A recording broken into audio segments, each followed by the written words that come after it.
TV serial कथा अनकही के एपिसोड की शुरुआत रमेश द्वारा वियान से पूछने से होती है कि क्या वो खुद को किसी तरह का हीरो मानता है। वियान ये कहकर रमेश को समझाने की कोशिश करता है कि चूंकि रमेश और महेश पुलिस अधिकारी है, इसीलिए वो नहीं चाहता कि ये खबर उनके परिवार तक पहुंचे। ये सुनने के बाद रमेश आश्वस्त दिखता है क्योंकि उसे लगता है कि वियान उससे डरता है। इसीलिए वो महेश को वियान और उसके साथ कार से बाहर आने का संकेत देता है। जब वियान रमेश और महेश के साथ कार से बाहर आता है तो वो उनसे अपना नंबर देने का आग्रह करता है। वियान भी कथा को संदेश भेजता है और उसे कार का पिछला दरवाज़ा बंद करने का आदेश देता है, जिसे कथा दुखी होकर मानती है।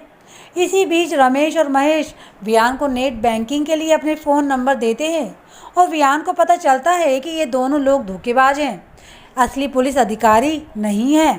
ठंडे दिमाग से वियान ने रमेश को एक पैसा भेजकर इन दोनों को जाल में फंसा लिया, इस उम्मीद के साथ कि वो उन्हें कार में बाकी पैसे दे देगा। हालांकि जैसे ही रमेश और महेश कार में बैठते हैं, वियान कथा को कार से बाहर लाता है, जो बाहर जाते समय कार को लॉक कर देती है। काव्यान फिर एक अंधेरे जंगल से होकर भागना शुरू कर देता है, जबकि वे दो धोखेबाज कार को खोलने की कोशिश करते रहते हैं। दूसरी ओर एहसान अपने कमरे में घबराया हुआ चेहरा लेकर बैठा है और सोच रहा है कि अगर माया को इस बारे में पता चला तो सभी की ज़िंदगी बर्बाद हो जाएगी।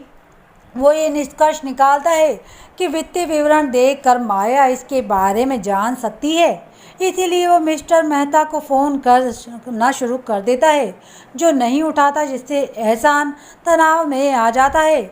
एहसान जानकारी के लिए मिस्टर मेहता के सेक्रेटरी को भी कॉल करता है और लड़की एहसान को बताती है कि मिस्टर मेहता माया से मिलने गए हैं। ये सुनकर एहसान अपनी कार में बैठ जाता है और बहुत तेज़ी से गाड़ी चलाने लगता है, जिसके कारण वो गलती से सड़क पर एक कार से टकरा जाता है। इसी बीच माया मिस्टर मेहता को बुलाती है और उन्हें पिछले वर्ष के सभी बैंक स्टेटमेंट लाने का आदेश देती है और ये भी सुनिश्चित करती है कि इस बारे में किसी को भी पता न चले। जब श्री मेहता रघुवंशी के घर पर आते हैं तो वो माया को सभी वित्तीय विवरणों वाली फाइल देते हैं, लेकिन इसमें वियान और 1 करोड़ के बारे में कोई भी जानकारी नहीं होती है। उसके माथे पर एक तरफ पट्टी बंधी है, जबकि वो याद करता है कि कैसे उसकी कार एहसान से टकरा गई थी, जिसे वो फाइल से वियान का पेज फाड़ दिया गया था। मिस्टर मेहता एहसान से बहस करने की कोशिश करते हैं कि यह फाइल ज़रूरी है, जिस पर एहसान गुस्से में जवाब देते हैं कि मिस्टर मेहता को ये याद रखने की ज़रूरत है कि वो उनके खिलाफ़ नहीं जा सकते हैं। अब मिस्टर मेहता तेजी और माया से झूठ बोलते हैं कि वियान ने कभी भी कंपनी के बैंक खाते से कोई पैसा नहीं निकाला है, जिससे माया बहुत भ्रमित हो जाती है। जब मिस्टर मेहता रघुवंशी घर से बाहर निकलते हैं तो माया को खुद पर संदेह होने लगता है कि क्या वो सही रास्ते पर जा रही है या उसे अपना रास्ता बदलने की ज़रूरत है। उसी समय नीरजा माया और तेजी के लिए कुछ गिफ्ट लेकर वहां पहुंचती है और कहती है कि वो कथा के लिए एक माँ की तरह है। यही कारण है कि वो ये जानने के लिए यहाँ आई है कि माया कथा के अतीत के बारे में क्यों ताक-झाक कर रही है। नीरजा माया को याद दिलाती है कि वो वियान की चाची है, जिसका मतलब है कि माया को गोल मोल सवाल नहीं पूछना चाहिए, जिस पर माया जवाब देती है कि उसे ये भी समझ नहीं आता कि नीरजा क्यों नहीं चाहती कि वो कथा के अतीत को जाने।